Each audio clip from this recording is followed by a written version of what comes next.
Air around us, ये है आपका साइंस का नेक्स्ट चैप्टर। तो एयर के बारे में पहले छोटी छोटी बातें कर लेते हैं। तो एयर एक ऐसा सब्सटेंस है जिसमें मास होता है, मास का मतलब समझते ही हैं, और एयर स्पेस भी ऑक्यूपाई करता है। आपको कोई ऐसी चीज़ दिखाई दे रही है जो कि खाली है, तो वो खाली तो है, बट अगर हम एकदम रियलिटी में बात करें, साइंटिफिक बात करें, तो कोई भी चीज़ खाली होते हुए भी खाली नहीं, क्योंकि उसके अंदर एयर है। अगर आपके घर में कोई वेजल रखा, कोई बर्तन रखा हो, या आपका कमरा ही भले खाली खाली आपको दिख रहा हो, तो जहाँ पे एक एम्प्टी स्पेस आप जिसको बोलते हैं, एक्चुअल में वहाँ पे एयर है। तो एयर स्पेस ऑक्यूपाई करती है। और ध्यान दीजिए, जो मैटर होते हैं उनके अंदर दो प्रॉपर्टी होती है, डेफिनेशन ही होती है मैटर की, कि एक ऐसी चीज़ जिसके अंदर मास हो और स्पेस ऑक्यूपाई करे। तो एयर इन दोनों में से दोनों काम कर रही है, मास भी है, स्पेस भी ऑक्यूपाई कर रहा है, मतलब एयर क्या है, एक तरह का मैटर भी है। अब एयर होती है ट्रांसपेरेंट। आप चाहे तो एक पॉइंट और बना सकते हैं, लिख सकते हैं कि एयर होती है इनविजिबल। इनविजिबल का मतलब अदृश्य, जो दिखाई ना दे। तो ट्रांसपेरेंट होने का मतलब समझते हैं कि इसमें से लाइट जो है वो पूरी की पूरी पास हो जाती है, रिफ्लेक्ट नहीं होती। और एयर ही हमारी अर्थ का एटमॉस्फेयर क्रिएट करती है। एटमॉस्फेयर क्या होता है थोड़ा सा आगे जानेंगे भी। और एयर कलरलेस होती है, कोई कलर नहीं होता, और प्रेजेंट ऑल अराउंड अस, और हमारे हर तरफ मौजूद है। तो एटमॉस्फेयर क्या है ये समझते हैं। तो एटमॉस्फेयर क्या है, ये एक ब्लैंकेट है, या कह सकते हैं इन्वेलप यानी लिफाफा। ये हमारी अर्थ है, और अर्थ के चारों तरफ घेर रखा है अर्थ को हवा ने। अर्थ को चारों तरफ से किसने घेर रखा है, हवा ने घेर रखा है। और ये जो ब्लैंकेट तैयार होता है, यानी कि जो लेयर तैयार हो रही है एयर की, इसी लेयर को हम बोलते हैं एटमॉस्फेयर। और ये अर्थ के सरफेस के ऊपर 1000 किलोमीटर तक एग्जिस्ट करती है, क्या, एयर। और इसी को हम बोल देते हैं एटमॉस्फेयर। मतलब हमारा एटमॉस्फेयर 1000 किलोमीटर तक एग्जिस्ट करता है, यानी कि फैला हुआ है। लेकिन इसी में थोड़ी सी बात और जानने वाली है, काफ़ी इंटरेस्टिंग बात है, कि जैसे जैसे हम अर्थ के सरफेस से ऊपर उठते जाते हैं, वैसे वैसे एयर थिन होती जाती है। ये रहा अर्थ का सरफेस, जो ब्लू कलर में दिख रहा है आपको, ये अर्थ बनाई है मैंने, ये अर्थ है, ये अर्थ है। और अर्थ के सरफेस से जब भी हम ऊपर जाते रहते हैं, तो ये एयर थिन होती रहती है। थिन होने का मतलब उसकी डेंसिटी कम होती रहती है, यानी कि वो, देखो, कोई भी चीज़ जिसकी डेंसिटी ज़्यादा होती है तो हम उसको बोलते हैं वो चीज़ डेंस है। क्या है, डेंस। कोई ऐसी चीज़ जिसकी डेंसिटी काफ़ी कम होती है उसे हम बोलते हैं रेयर। तो जैसे जैसे हम ऊपर जाते हैं तो वैसे वैसे जो एयर होती है वो रेयर होती जाती है। रेयर का मतलब पतली, हल्की, ये कह लो कि डेंसिटी कम होती जाती है। जैसे जैसे नीचे आते हैं एयर की डेंसिटी बढ़ती जाती है, यानी कि एयर डेंस होती जाती है, या कह लो कि थिक होती जाती है। तो अर्थ के ऊपर ये जो पहला स्टार्टिंग का 30 किलोमीटर होता है, 99% एटमॉस्फेयर की, देखो एटमॉस्फेयर की 99% एयर इसी 30 किलोमीटर के अंदर है। बाकी की जो 1% बची वो इसके ऊपर है। ये देख सकते हो, फिगर से आपको क्लियर हो जाएगा। 30 किलोमीटर के अंदर अंदर क्या है, 99% ऑफ एयर, बची जो 1% एयर वही फैली हुई है कहाँ तक, 30 किलोमीटर के ऊपर, है ना। मतलब जाहिर सी बात है कितनी पतली हो गई, सोचो कि 1000 किलोमीटर में से 30 किलोमीटर में 99% एयर है, बाकी की जो 1% बची वही बाकियों में फैली है। यही रीज़न है कि जब माउंटेनियर्स जो होते हैं वो अपना बंदोबस्त करके चलते हैं ऑक्सीजन का, क्योंकि ऊपर जाएंगे हवा रेयर होती जाएगी, यानी कि थिन होती जाएगी, डेंसिटी कम होती जाएगी, ऑक्सीजन नहीं मिलेगी, दिक्कत होगी, सांस लेने में जान जा सकती है। तो इसीलिए जितना ज़्यादा हम हाई प्लेस पे जाएंगे वहाँ पे हमें ऑक्सीजन की कमी महसूस होगी। अब बात करते हैं कंपोजिशन ऑफ एयर, यानी कि एयर बनी किस चीज़ से है। तो 18th सेंचुरी के पहले लोगों का यही मानना था, लोग ये मानते थे कि एयर एक सिंगल सब्सटेंस है, मतलब ये किसी भी चीज़ से मिलकर नहीं बना है, ये एक ही सब्सटेंस है। लेकिन 1774 में एक साइंटिस्ट आए जिनका नाम था जोसेफ प्रिस्टले। इन्होंने क्या बोला कि ऑक्सीजन क्या है, ऑक्सीजन एयर का ही एक पार्ट है। फिर और आगे स्टडीज़ हुई तो पता चला कि एयर में 78% नाइट्रोजन होती है, 21% ऑक्सीजन होती है, और 1% में अदर गैसेस होती हैं। इन अदर में भी क्या क्या, अदर में भी एक गैस है आर्गन, जो कि 0.9% पाई जाती है, कार्बन डाइऑक्साइड जो कि 0.09% पाई जाती है, और फिर वाटर वेपर होती है इसी एयर में, जिसको हम लोग ह्यूमिडिटी बोलते हैं। आपको पता है कि वाटर पार्टिकल्स जो मौजूद होते हैं हमारी एयर में उसी को हम ह्यूमिडिटी बोलते हैं। तो इसी एयर में वाटर वेपर भी मौजूद हैं, स्मोक यानी धुआं भी मौजूद है, डस्ट यानी कि धूल, और अदर गैसेस भी हैं। ये रहा एयर का कंपोजिशन, ठीक है। मतलब 78% नाइट्रोजन। देखो रिपीट करने का कोई मतलब नहीं, रिपीट नहीं करूँगा, बस ये समझ लो कि 78% नाइट्रोजन, 21% ऑक्सीजन, बची जो 1% उसमें अदर गैस है, उस अदर में भी आर्गन, कार्बन डाइऑक्साइड और भी gases, dust, smoke, water vapour, ये सारी चीज़ें आ रही हैं। एरो से क्लियर है आपको कि एरो कैसे बनाया गया है। लेकिन ये जो अमाउंट है ये प्लेस टू प्लेस थोड़ा बहुत वेरी कर सकता है, ठीक, ये एक एवरेज है। तो हो सकता है कि कोई ऐसा प्लेस हो जहाँ पे ऑक्सीजन की काफ़ी कमी हो। अब जैसे अभी सिटीज़ और विलेज का कंपेयर कर लो, सिटीज़ में कार्बन डाइऑक्साइड ज़्यादा होगा, वहाँ पे पोल्यूशन ज़्यादा होगा तो स्मोक भी ज़्यादा होगा, डस्ट ज़्यादा होगी। अब जैसे जो कोस्टल एरियाज़ हैं, कोस्टल एरिया का मतलब जो समुद्र किनारे बसे हैं, वहाँ पे वाटर वेपर की मात्रा काफ़ी ज़्यादा होगी, वाटर वेपर काफ़ी ज़्यादा होंगे वहाँ पर, क्योंकि वो समुद्र किनारे हैं तो वही वाटर वेपर्स एयर में मौजूद होंगे। तो ये प्लेस टू प्लेस थोड़ा सा वेरी कर सकता है, इसमें कोई बड़ी बात नहीं है। कुछ ऐसे प्लेस जहाँ वाटर वेपर काफ़ी कम होंगे, जहाँ पे काफ़ी ज़्यादा साफ़ सफाई है, जैसे जो गांव वाले एरिया हैं जहाँ पे उतना ज़्यादा डेवलपमेंट नहीं है अभी, यहाँ पे गाड़ियाँ कम चलती हैं या कह लो कि फैक्ट्रीज़ नहीं है, वहाँ पे स्मोक की मात्रा काफ़ी कम होगी। तो ये इंपॉर्टेंट बात है यहाँ पे। तो याद ये रट लेना कि परसेंटेज कौन सा कितना होता है, लेकिन ये भी मान के चलना कि ये अमाउंट वेरी कर सकता है प्लेस टू प्लेस। और ये जो डस्ट और स्मोक है, देखो भाई, जब भी हम सांस लेते हैं तो एयर के अंदर जाती है, ऐसा कोई फिल्टर तो लगा नहीं जो ऑक्सीजन को ही ले सिर्फ। जैसे हम लोग बोलते हैं कि हम ऑक्सीजन ब्रीद इन करते हैं, बात सही है, लेकिन जाती तो सारी एयर है। तो उसी एयर में डस्ट और स्मोक भी है, डस्ट भी है और स्मोक भी है। ये एक हार्मफुल सब्सटेंस है हमारी बॉडी के लिए, तो हमारे रेस्पिरेटरी सिस्टम के लिए काफ़ी खतरनाक साबित हो सकता है। इसलिए हमारी नाक में फाइन हेयर होते हैं, फाइन हेयर का मतलब पतले पतले हेयर, और म्यूकस होता है। वो क्या करते हैं, स्मोक को, डस्ट को बाहर ही रोक लेते हैं, मतलब एक तरीके से फिल्टर कर देते हैं डस्ट को और स्मोक को, ताकि हमारे फेफड़े, हमारे लंग्स में साफ़ हवा जाए। ठीक है, एक बार इसका थोड़ा समझा देता हूँ फिर से। डस्ट और स्मोक हमारे रेस्पिरेटरी सिस्टम के लिए नुकसानदायक होते हैं, और ये हमारे नॉस्ट्रिल में मौजूद फाइन हेयर, यानी कि पतले पतले छोटे छोटे हेयर होते हैं, म्यूकस होता है, उसी के द्वारा ये फिल्टर कर दिए जाते हैं। कौन? डस्ट और smoke. Air support life. Okay, air supports life. जितने भी लिविंग थिंग हैं, all living things breathe in oxygen.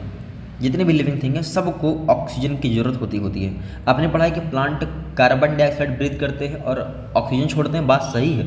ऐसा वो तब करते हैं जब उन्हें फोटोसिंथेसिस करना हो, अदरवाइज़ वो भी ऑक्सीजन ही लेते हैं, उनको भी ऑक्सीजन चाहिए होता है। तो मतलब चाहे प्लांट से लेकर के एनिमल तक सबको ज़िंदा रहने के लिए ऑक्सीजन ही चाहिए। ऑक्सीजन क्यों चाहिए ही होता है ये समझते हैं। देखो, हमें बहुत तरह तरह की एक्टिविटी करनी होती है और उन एक्टिविटीज़ के लिए ज़रूरत होती है एनर्जी की, और एनर्जी कहाँ से मिलता है? फूड से मिलता है।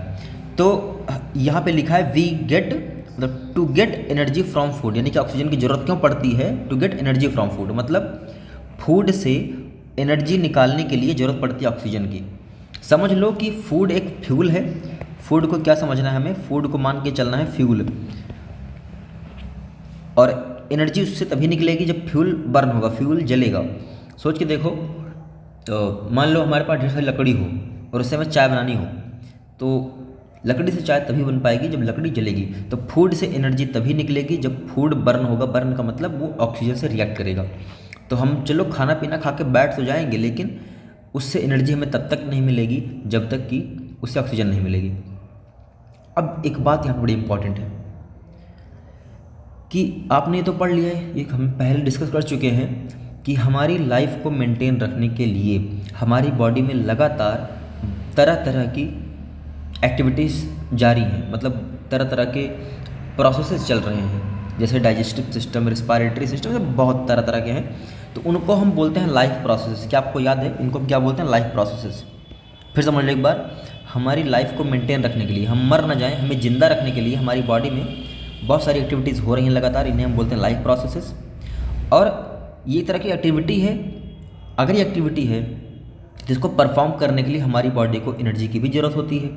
तो देखो, हमें ज़िंदा हमेशा रहना है, मतलब लाइफ प्रोसेस हमारी बॉडी में जितनी है वो लगातार चलती रहेंगी, मतलब हमें लगातार एनर्जी की ज़रूरत पड़ती रहेगी। और अगर लगातार एनर्जी की ज़रूरत पड़ती रहती है तो इसलिए हमें ऑक्सीजन की भी ज़रूरत हमेशा पड़ती रहती है। So they need energy all the time. फिर समझ लो एक बार यहाँ पे मीनिंग क्या है। Living things need energy all the time for various life processes. जितनी भी लिविंग थिंग है उनको अलग अलग लाइफ प्रोसेस परफॉर्म करने के लिए हमेशा एनर्जी की ज़रूरत होती है, और इसीलिए हमेशा उन्हें ऑक्सीजन की भी ज़रूरत पड़ती रहती है। देखो, सांस को अंदर लेना और फूड से एनर्जी निकालना और फिर जो वेस्ट गैस है उसको बाहर निकाल देना, इन्हीं को हम बोलते हैं रिस्पायरेशन। शॉर्टकट में समझ लो, यही होता है रिस्पायरेशन। रिस्पायरेशन का मतलब सांस लिया, ऑक्सीजन गई, ऑक्सीजन ने फूड से एनर्जी निकालने का काम किया, जो वेस्ट गैस थी वो हमने ब्रीद आउट कर दी, दिस इज कॉल्ड रिस्पायरेशन। लेकिन ऐसे ऑर्गेनिज्म जो सॉइल के अंदर रहते हैं, क्या लिखा है, organism that lives under the soil, जो सॉइल के अंदर रहते हैं वो ऑक्सीजन कैसे लेते होंगे, take oxygen present in soil, वो वही ऑक्सीजन लेते हैं जो कि सॉइल में मिली हुई है।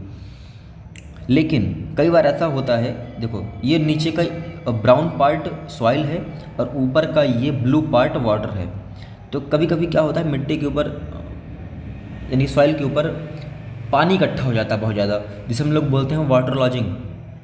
तो वाटर लॉगिंग के बाद क्या होता है, ध्यान समझना, पहले सॉइल में एयर मिक्स थी लेकिन अभी इसके ऊपर पानी आ चुका है, तो वो पानी क्या कर देगा, उस एयर को हटा देगा, वहाँ से रिप्लेस कर देगा। तो सॉइल में जितने भी लिविंग ऑर्गेनिज्म थे जैसे कि अर्थवर्म हैं, तो अब उनको ऑक्सीजन मिल नहीं पाएगी, इसलिए वो सरफेस पर आ जाते हैं। वही बात यहाँ लिखी है कि the earthworm that live under the soil, यानी कि वो अर्थवर्म जो सॉइल के नीचे रहते थे, अंदर रहते थे, start coming up to the surface, वो सरफेस पर, सतह पर आने लगते हैं। रीज़न इसका ये है कि वाटर हटा दिया गया है, अरे जो एयर है वो हटा दी गई है, किसके द्वारा, पानी के द्वारा, सॉइल से, इसीलिए अब बेचारों को सांस लेने के लिए सरफेस पर आना पड़ता है। ऐसा हमें एक एग्जांपल और देखने को मिल सकता है, एक प्लांट होता है मैनग्रोव, जो मैनग्रोव होता है वो उसी सॉइल में होता है जहाँ पर वाटर लॉजिंग हुई हो, तो इसीलिए जो उसकी रूट्स होती हैं, जड़ें होती हैं, वो सॉइल के बाहर आ जाती हैं सांस लेने के लिए। सोचो, roots grow out the soil to get air, mangrove की जो रूट्स होते हैं, जड़ें होती हैं, वो सॉइल के बाहर आती हैं हवा लेने के लिए, जैसे कि यहाँ पे अभी वो कर रहे थे माइक्रोब्स, सॉरी अर्थवर्म्स।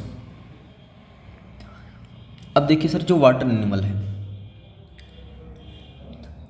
जो एनिमल पानी में रहते हैं, दो तरह का होता है उसमें किस्सा। कुछ ऐसे एनिमल हैं, some animals come up to the surface to breathe in, मतलब रहते पानी में लेकिन सांस लेनी होती है तो वाटर के सरफेस पर आते हैं, सांस लेते हैं, फिर अंदर चले जाते हैं। लेकिन कुछ ऐसे भी एनिमल हैं जो वाटर में डिजॉल्व हुई ऑक्सीजन को ही ब्रीद इन कर लेते हैं। ठीक है, क्या लिखा है, others breathe in the oxygen dissolve in water. तो कुछ को सांस लेने के लिए ऊपर आना पड़ता है और कुछ जो पानी में मौजूद ऑक्सीजन है उसी को ही ले लेते हैं। और फिश के लिए स्पेशल सिस्टम बनाया गया है, फिश में पाई जाती हैं गिल्स, गलफड़े पाए जाते हैं, उससे वो सांस लेते हैं, मतलब पानी जाता है और वहीं से वो ऑक्सीजन ग्रैब कर ली जाती है। यहाँ पे एक पॉइंट ये भी याद रखने वाली है कि जब जब वाटर का टेम्परेचर बढ़ता है तो उसमें ऑक्सीजन की मात्रा कम होती रहती है। क्या लिखा है, सॉल्युबिलिटी ऑफ एयर डिक्रीजेस, मतलब वाटर में एयर का घुलना ये काफ़ी कम हो जाता है अगर टेम्परेचर बढ़ा तो, with the increase of temperature. मतलब ये समझ लो कि अगर ये नॉर्मल पानी रखा है मान लो, तो जब इसको हम बहुत ज़्यादा बॉईल कर देते हैं, खूब ज़्यादा बॉईल कर देते हैं, तो अब इसमें एयर की मात्रा बिल्कुल कम हो जाती है, क्योंकि टेम्परेचर बढ़ेगा तो जो इसमें एयर प्रेजेंट रहेगी वो यहाँ से निकल जाएगी, रिमूव हो जाएगी। सॉल्युबिलिटी का मतलब होता है कोई चीज़ कितनी घुल सकती है, ज़्यादा घुल सकती है, ज़्यादा सॉल्युबिलिटी है, कम घुल सकती है तो कम सॉल्युबिलिटी है। तो सॉल्युबिलिटी कम हो जाती है अगर टेम्परेचर बढ़ा तो। मतलब ये समझ लो कि ये वाटर है, मान लो ये सी वाटर है या किसी पॉन्ड में, किसी लेक में कहीं पानी है, इसके अंदर फिशेस हैं या बहुत सारी चीज़ें हैं, तो वो कहाँ से ऑक्सीजन लेंगी, जो पानी में घुली हुई है। लेकिन अगर इसी का टेम्परेचर काफ़ी ज़्यादा बढ़ जाए तो ऑक्सीजन की मात्रा कम हो जाएगी, बस इतना समझिए आप।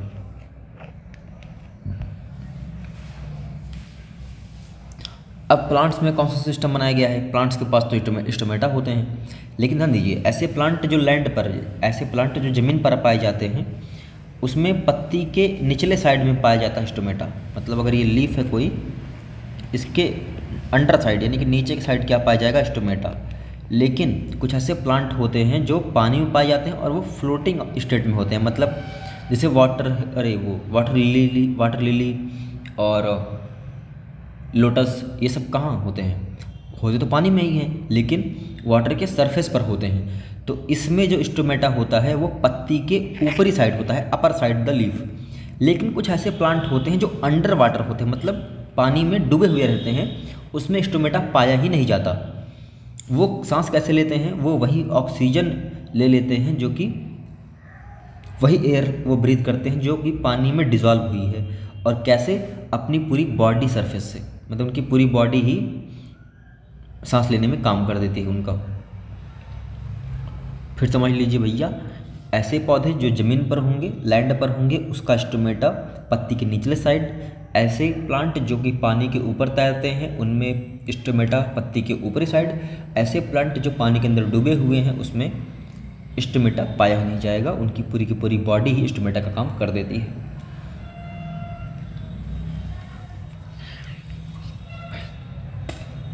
आइए देखते हैं कि नाइट्रोजन क्या होती है। नाइट्रोजन तो पढ़ चुके हैं। तो नाइट्रोजन जरूरी है ग्रोथ ऑफ द प्लांट। किसी भी प्लांट की ग्रोथ के लिए नाइट्रोजन बहुत ज़रूरी होता है ना, समझिए। कोई भी पौधा हो, नाइट्रोजन उसके लिए बहुत ज़रूरी है ग्रो करने के लिए। लेकिन समस्या ये है कि जो पौधे होते हैं उनको इस तरीके से डिज़ाइन किया गया है, पता नहीं मतलब कौन सी उनके साथ नाइंसाफ़ी हो गई। सोचो कि एक प्लांट है, इसको ग्रो करने के लिए चाहिए नाइट्रोजन, और नाइट्रोजन एयर में सबसे ज़्यादा मौजूद है। सोचो, अभी हमने जब कंपोजिशन देखा था तो पूरे एटमॉस्फेयर में सबसे ज़्यादा नाइट्रोजन ही है। उसके बावजूद भी ये बेचारा प्लांट नाइट्रोजन को डायरेक्ट ले ही नहीं सकता। ये समस्या यहाँ पर तो होता ये है,